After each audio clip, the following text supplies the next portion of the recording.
Assalamualaikum warahmatullahi wabarakatuh.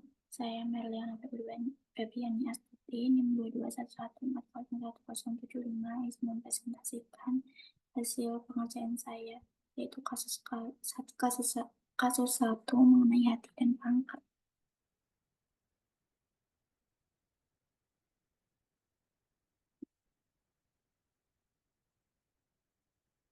Untuk di sini saya mendapatkan kasus satu, langsung saja ke bagian screeningnya.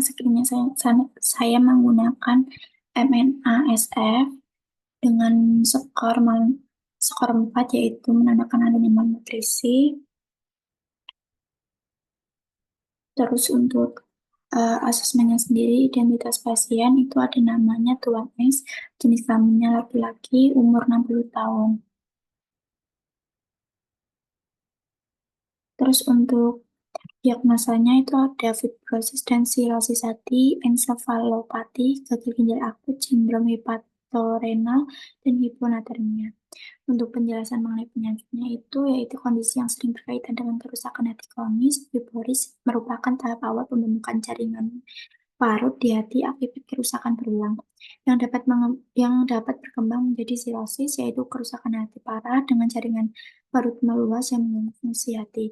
Kondisi ini dapat memicu komplikasi seperti ensefalopati hepatik atau gangguan fungsi otak akibat akumulasi toksin.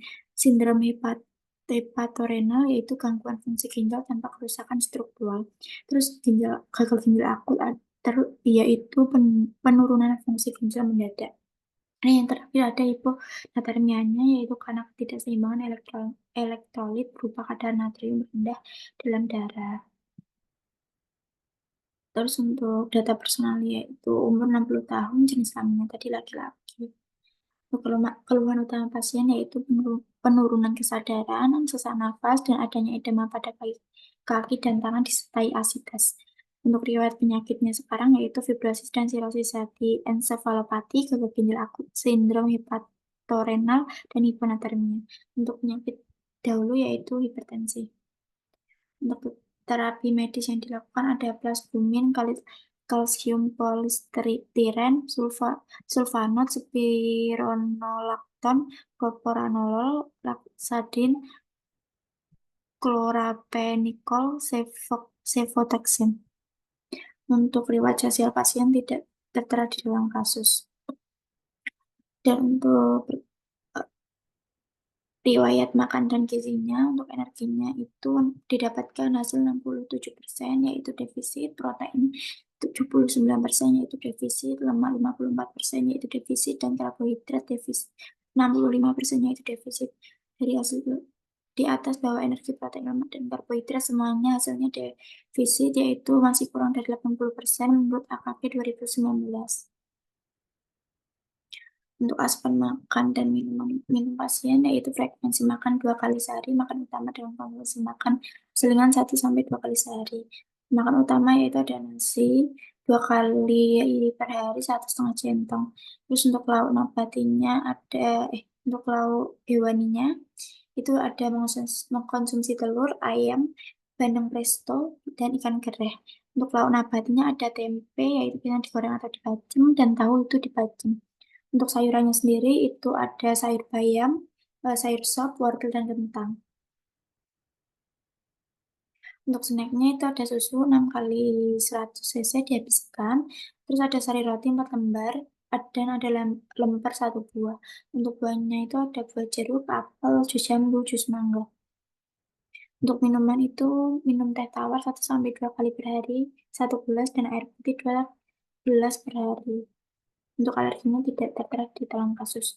Kesimpulan riwayat dia sendiri, dari kesimpulan di atas, asupan makan menunjukkan pola makan yang cukup seimbang dengan variasi sumber karbohidrat, protein, sayuran, dan buah.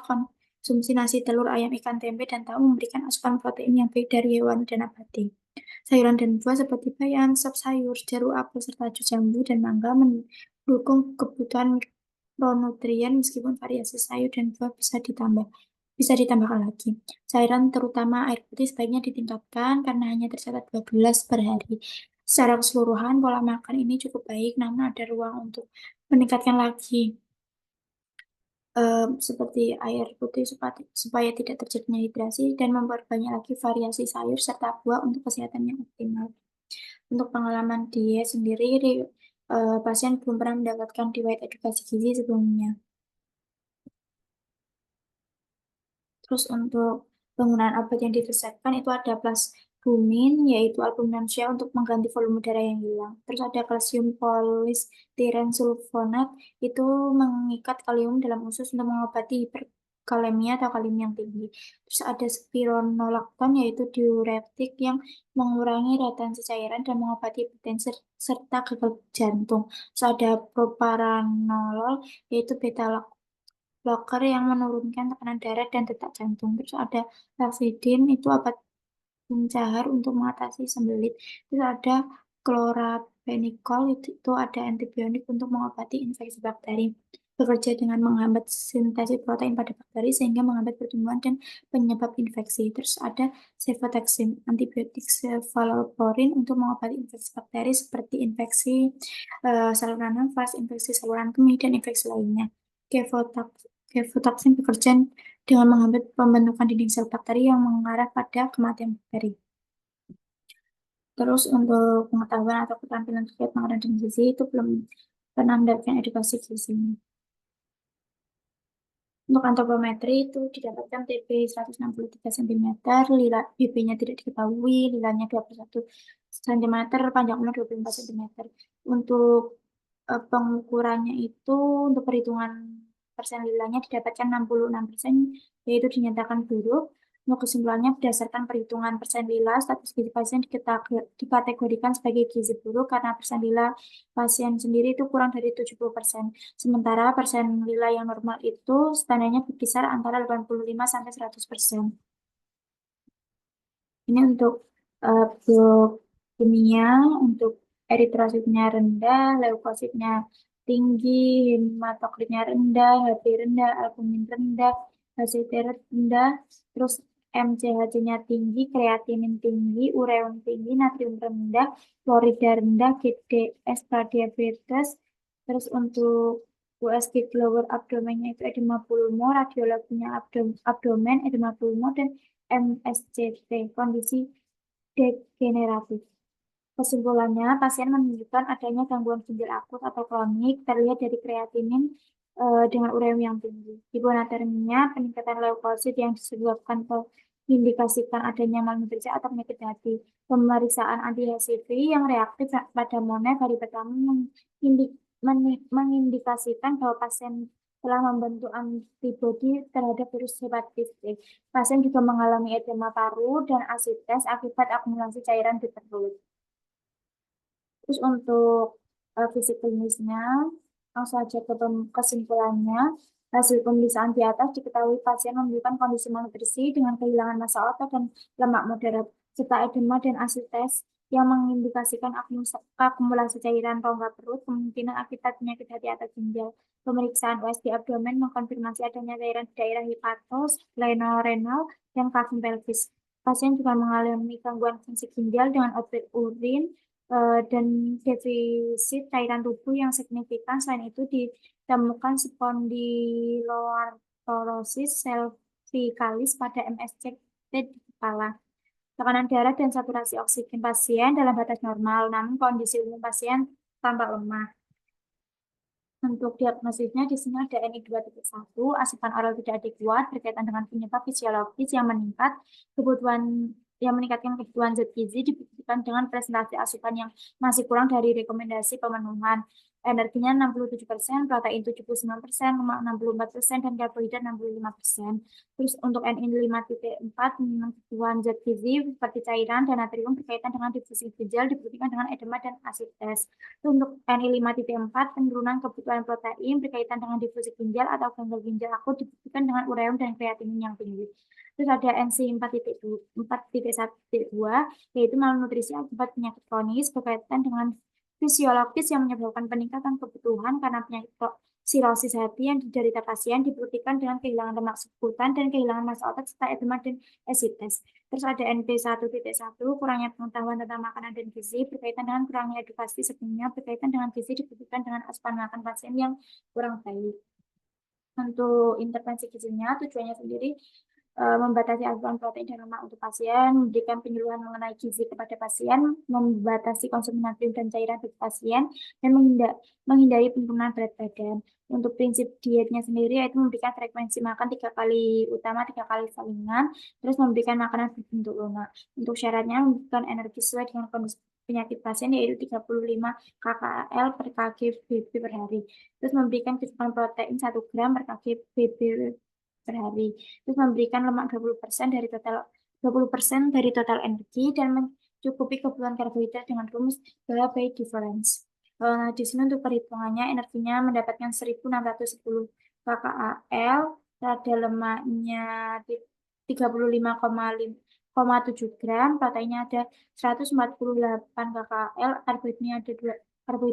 karbohidratnya ada di 285 gram dan cairannya di 1260 cc. Untuk preskripsi dietnya di sini dietnya diet hati 1700 kcal, untuk makanannya lunak, cara pemberiannya oral dan jadwal pemberiannya 3 kali makan utama, 3 kali siangan. Ini untuk menunya, untuk makan paginya itu ada nasi tim, pepes tahu, sayur bayam plus bakso, dan buah naga. Untuk selingan siangnya ada bubur kacang hijau, terus untuk makan siangnya itu ada nasi tim, tempe bacem, hati ayam bacem, sate sayur, dan buah kiwi. Terus untuk selingan dua ada jus mangga. Untuk makan malamnya itu nasi tim, sayur tahu, telur bebek, rebus, terus buah pepaya. Selingan tiganya ada puding susu. Analisis value-nya, energinya didapatkan 1541,8 kilokalori. Untuk proteinnya 64,5 gram, lemaknya 47,1 gram, karbohidratnya 220,6 gram. Untuk rekomen value-nya itu energinya 1610 kilokalori, proteinnya ada 46 gram, lemaknya 36 gram, karbohidratnya 285 gram. Untuk rencana konsultasi, edukasinya itu memberikan penyuluhan kepada pasien tentang penyakit fibrosis dan sirosis hati yang disertai dengan gagal ginjal akut atau AKI dan ensefalopati, serta dampaknya terhadap malnutrisi dan komplikasi terkait. Juga menjelaskan mengenai makanan yang dianjurkan dan komplikasi terkait. Juga menjelaskan juga menjelaskan mengenai makanan yang dianjurkan dan yang perlu dibatasi, serta menjelaskan diet hati 1700 kcal-RP yang akan diterapkan kepada pasien, termasuk tujuan dan prinsip syarat, terus pemberian diet tersebut. Untuk konselingnya itu di hari Senin tanggal 20 Januari 2025, jamnya 10 sampai selesai, tepatnya ruang ahli gizi, metode forum diskusi, medianya leaflet, sasarannya pasien dan keluarga. Materinya seperti tadi memberikan pengertian diet untuk pasien, eh, terus menjelaskan tentang tata laksana diet yang akan dijalani oleh pasien dan memberitahu dan merekomendasikan makanan yang dianjurkan dan makan apa yang harus dihindari oleh pasien. Untuk rencana kolaborasi, di sini ada ahli gizi koordinasinya, yaitu berkolaborasi dalam proses asuhan gizi pasien dan pemantauan penata laksanaan diet, pemenuhan diet yang tepat. Untuk pasien dan keluarga itu koordinasinya, yaitu berkolaborasi dalam pemantauan kebiasaan konsumsi pasien. Untuk perawat ruang, untuk koordinasinya untuk memantau fisik klinis pasien. Untuk tenaga pengolahan, koordinasinya untuk mengolah asupan makanan pasien. Dan untuk dokter sendiri, koordinasinya berkolaborasi untuk pemberian obat kepada pasien.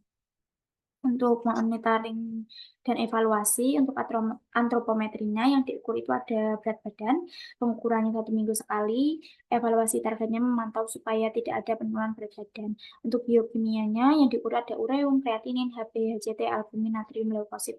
Pengukurannya menyesuaikan jadwal laboratorium. Evaluasi targetnya itu menuju nilai yang normal. Untuk fisik klinis, keadaan keseluruhan, tekanan darah, edema, dan UO. Ya, pengukurannya itu setiap hari, targetnya memantau sehingga hasil dapat membaik. Terus untuk asupan makan sendiri, itu yang diukur ada energi, protein, lemak, dan karbohidrat. Pengukurannya setiap hari, targetnya itu asupan makan pasien, persen asupan makan pasien itu mencapai 80 sampai 110% AKV 2019 dari asupan. Ini untuk BMP-nya. Mungkin sekian presentasi dari saya. Wassalamualaikum warahmatullahi wabarakatuh.